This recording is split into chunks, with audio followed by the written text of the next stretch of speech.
It's time for our daily dose of cope, and this episode is brought to us by the Real House Leopards of DC. 'Twas the time of FAFO, and I'm about to lead in with some tweet transitions from these MAGA influencers who were like, yeah, release the list, and now they're like, what list? What list? This is truly amazing the way they have flip-flopped. I got these tweets from the Leopards Ate My Face subreddit. They put together the tweet transitions for me. So first we have Gunther. Gunther in June says, PDF files are a protected class under Joe Biden. And then July 12th, he says, LOL, I support Trump 1000%. I do wish the child rapists on the island were held accountable. They got their talking points. Now they have to run with them. Now we have Mila. Mila says, release the Epstein files. And then July 12th, she says, agreed. And if Dan says there's nothing to the Epstein files, I believe him. So now she's got the talking points. She's flip-flopped. Cat Turd, we all know that this is 100% MAGA. This person says, if you're in any government and you're protecting gang rapists and PDF files, there's a 100% chance that you're a PDF file. So Cat Turd said that. July 12th, Cat Turd is saying, here we go. This account says Trump's a pedo. Imagine believing this piece of poop troll. Are you seeing it now? So now they have to protect Trump, even though before they didn't want to protect PDF files. Now here we have Charlie Kirk. We know Charlie Kirk is 100% Christian conservative right wing. He says, retweet if you believe that the real Donald Trump should order a full investigation into Epstein's illegal actual trafficking from the last 30 years and get answers. And now Dominic says of Charlie Kirk saying, Charlie Kirk says he's done talking about Epstein for the time being and going to trust my friends in the administration following a reported call with President Trump this weekend. Like I said, they're getting the talking points and now it is mouth zipped. Pro-America Politics says, why hasn't Pam Bondi released the Epstein files yet? He said that back in February because Pam Bondi was saying, I got the list, I got all of the files on my desk. And now July 8th saying, I don't give an F about Jeffrey Epstein anymore. How are they flip-flopping so hard, like some pancakes? Now this one's wild. This is literally a day apart, July 11th, July 12th. Pinot Americano says, you're all preaching to the choir. I called for Pam Bondi to be fired 4 months ago. Do you know what kind of replies I got? I was told I'm betraying Trump by saying that. Pinot was right again. And now Pinot says, the MAGA king has spoken. Pam Bondi stays. If he trusts her, that's good with me. The fact that he calls Trump the MAGA king, tell me that this is not a cult. Brendan says the Epstein list is the ultimate Trump card. Said that back in February when Pam Bondi was saying, look, I got the list, it's on my desk. Now Brendan Dilly is saying, I hope this means we could stop talking about this stupid So now, mouth zipped. No more Epstein list. It has just disappeared. They got the MAGA influencers to flip-flop. Now they have to program the MAGA people, the MAGA voters, to stop thinking about it. And so far, that has not been true. The MAGA voters are still like, Epstein list, where is it? Where is it? And this is actually the hill that they are dying on, which is really strange to me. It's honestly kind of wild that the Trump administration and MAGA just thought that they could say there's no files, there's no list, and that everything would go away.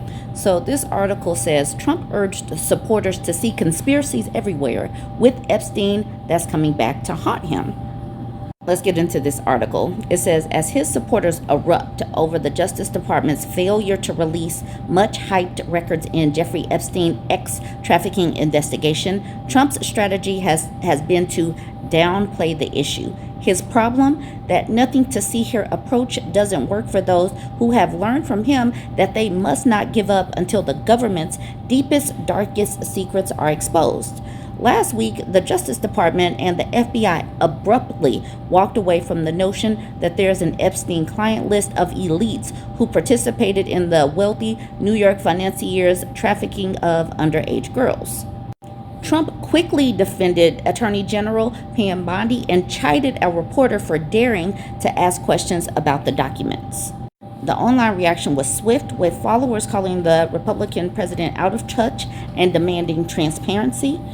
On Saturday, Trump used his live social platform to again attempt to call supporters off the Epstein trail amid reports of infighting between Bondi and FBI Director Dan Bongino over the issue. He suggested the turmoil was undermining his administration, all over a guy who never dies. All right, the guy who never dies, Jeffrey Epstein. That did little to mollify Trump supporters who urged him to release the files or risk losing his base. At least one follower responded to Trump's post by saying it seemed as though the president was just trying to make the issue go away, but assured him it wouldn't. The political crisis is especially challenging for Trump because it's one of his own making. The president has spent years stoking dark theories and embracing QAnon-tinged propaganda that cast him as the only savior who can demolish the deep state. Now that he's running the federal government, the community he helped build is coming back to haunt him. It's demanding answers he either isn't able to or does not want to provide. The faulty assumption Trump and others are making is that they could peddle conspiracy theories without any blowback, said Matt Dolick, a political scientist at George Washington University. The Epstein case is a neat encapsulation that is hard to put the genie back in the bottle. It's a problem that's not going away. Last week's two-page statement from the Justice Department and the FBI saying that they had concluded that Epstein did not possess a client list roiled Trump supporters who pointed to past statements from several administration officials that the list ought to be revealed.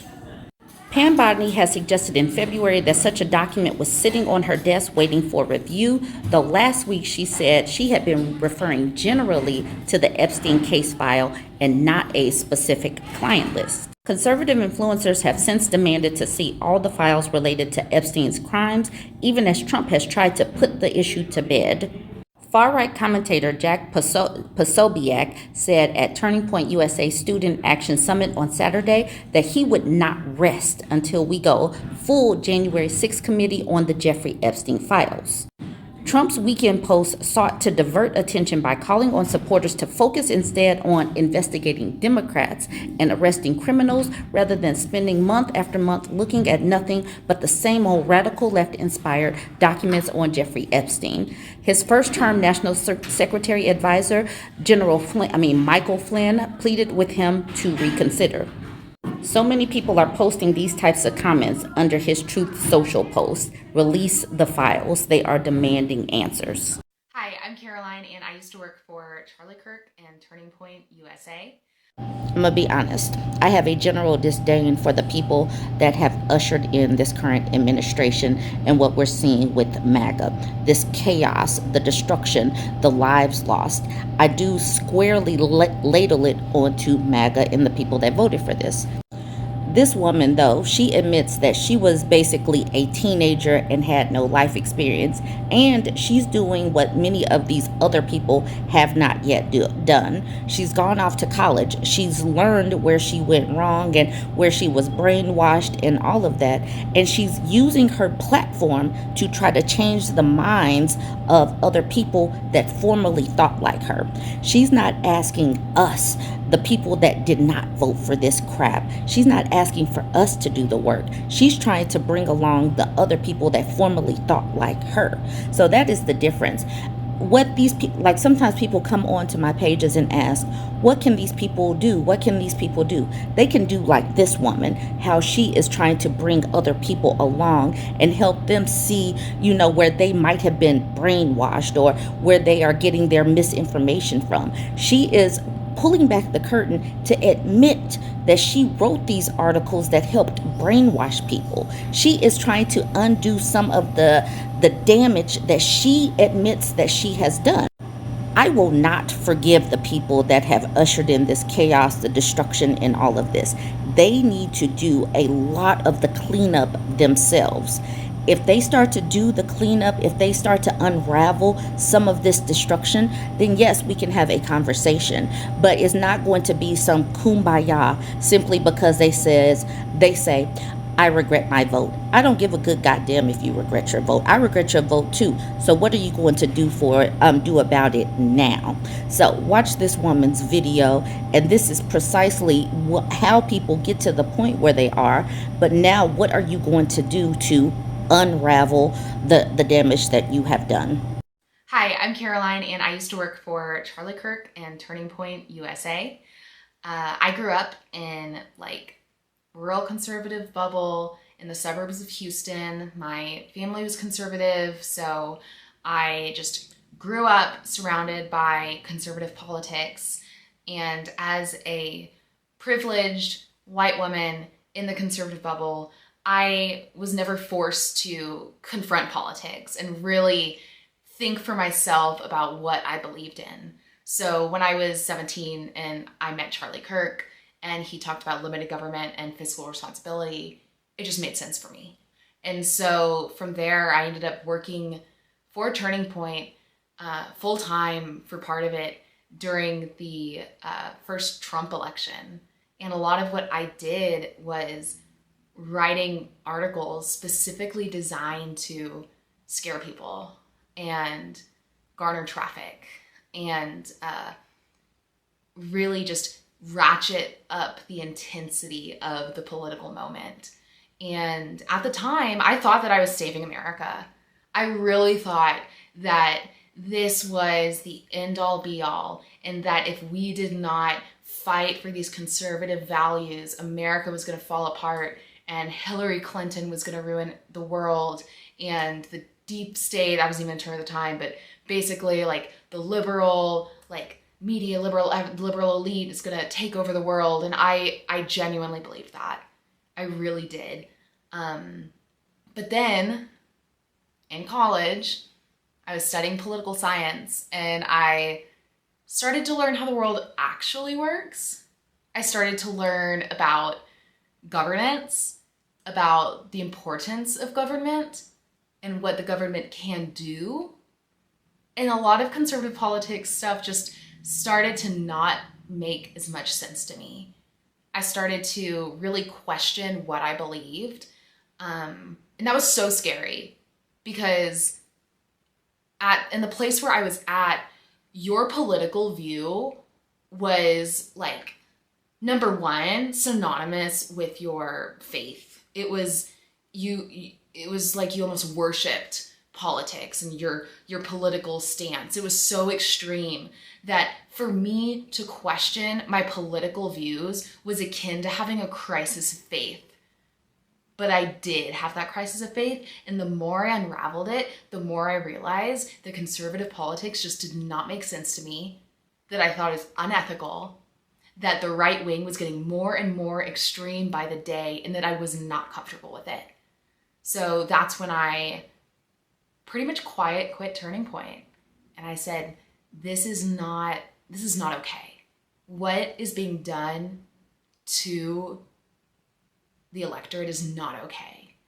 But I was scared and I was confused. And so it took me a really long time to really figure out what I believed. And now, the second Trump administration, I can't not talk about it. And so I want to share my experiences as somebody who used to be super conservative, who is now involved in liberal politics in small town Texas, and talk about how important it is for, if you are claiming a political party or political ideology, to really understand what it is you're talking about and what it is you're championing. So stick around. I'll be sharing some of my stories from Turning Point, as well as hopefully connecting with people who were formerly conservative.